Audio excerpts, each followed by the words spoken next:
Alchemy, the science of understanding, deconstructing, and reconstructing matter. However, it is not an all-powerful art. It is impossible to create something out of nothing. If one wishes to obtain something, something of equal value must be given. This is the law of equivalent exchange, the basis of all alchemy. Don't worry, this isn't an actual Full Metal review. That video would be like an hour long. No, today we're talking about Homunculus, a Japanese manga turned live action film and released on Netflix this year. No, it's not about equivalent exchange and Philosopher's Stones.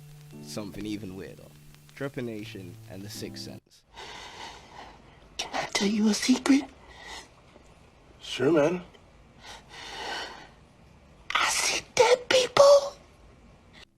It follows a man called Nakoshi, who's living on the edge, literally and kind of figuratively, as he chooses to be homeless and live out of his car, but he still has a lot of money and can afford nice dinners and pretty much whatever he wants. He meets a character named Ito, a rich kid medical student who is pretty much a nervous breakdown waiting to happen. The movie starts off quite slow and sluggish until we meet him, as he offers Nakoshi 700,000 yen to undergo the procedure of trepanation, explaining to him that humans only use 10% of their brains to full capacity, and trepanation allows for better blood flow to the brain to awaken dormant abilities in people. Nakoshi immediately refuses, telling Ito he has money and to do it to himself, but of course the joke of a guy says he's scared, and the interaction pretty much ends there. Quick side note on trepanation. Trepanation can be traced all the way back to prehistoric times, and this terrible but fortunately short cartoon should help explain it. Cavemen would perform trepanation on each other to relieve headaches they quite rightfully assumed were spirits and demons, if you ask me. Bro, help me, I'm hearing demons. No problem, we just gotta fucking open your head up, let him out. Then he proceeds to scrape a hole into his friend's head and freeze the demons. His friend's headaches are somehow cured and they just go on about their caveman day. Back to the movie. Of course, Nakoshi eventually takes up this deal and proceeds to have a damn hole drilled into his head. His character says something during the procedure, and it's really interesting as it's brought up later again to show Nakoshi's progression throughout the film, as he does some questionable and also redeeming things throughout the film. Once his sixth sense is awakened, his ability basically allows him to see into the subconscious of people's mind, and I guess see the real them, or the problems that plague them, which manifest themselves in weird and nonsensical ways, morphing their bodies into hilarious shapes and sizes, which Ito deciphers to be homunculi, or artificial humans. Quick side note on homunculi, or homunculus, whatever you want to say.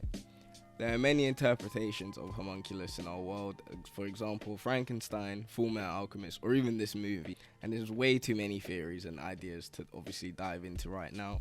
But something you might find interesting is that in modern science, a homunculi refers to this thing. Yeah, this is a sensory homunculus.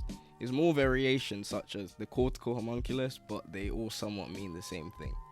It's basically a distorted representation of the human body based on a neurological map of the areas and proportions of the human brain dedicated to processing motor functions or sensory functions for different parts of the body.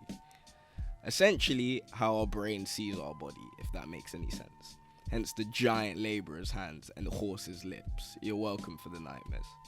Now, I don't want this to be too long, nor do I want to spoil the entire film for you, but from this point on, Nakoshi is somewhat a new man, taking interest in people for the first time, and going about helping others. This is obviously the bread and butter of the film, as the problems are quite serious and sad, but they're also dealt with in the strangest and sometimes very unsettling manners. Ito wants this experiment to last over 7 days, however it becomes somewhat irrelevant as things continue to spiral out of control. Nakoshi is finally confronted with memories of his past, and it forces him to look at his own homunculus and confront Ito about what his true plans are. Drawing near its conclusion, it starts to go in a direction I wasn't really feeling, but it has a few more surprising twists that redeem the story for me in the end. Now, admittedly, this wasn't the best film ever, and the ending somewhat left me unsatisfied with more questions than answers, but it did get me to check out the manga, which I'm reading through right now. And it's great, with a lot more inner monologuing from Nakoshi, and I also have a feeling some things were ripped or straight missing on purpose from the movie, as it does feel like only a small portion of the actual story has managed to make it into 2 hours. The actor who plays Nakoshi, Go Ayano, sorry for butchering that, really does an excellent job.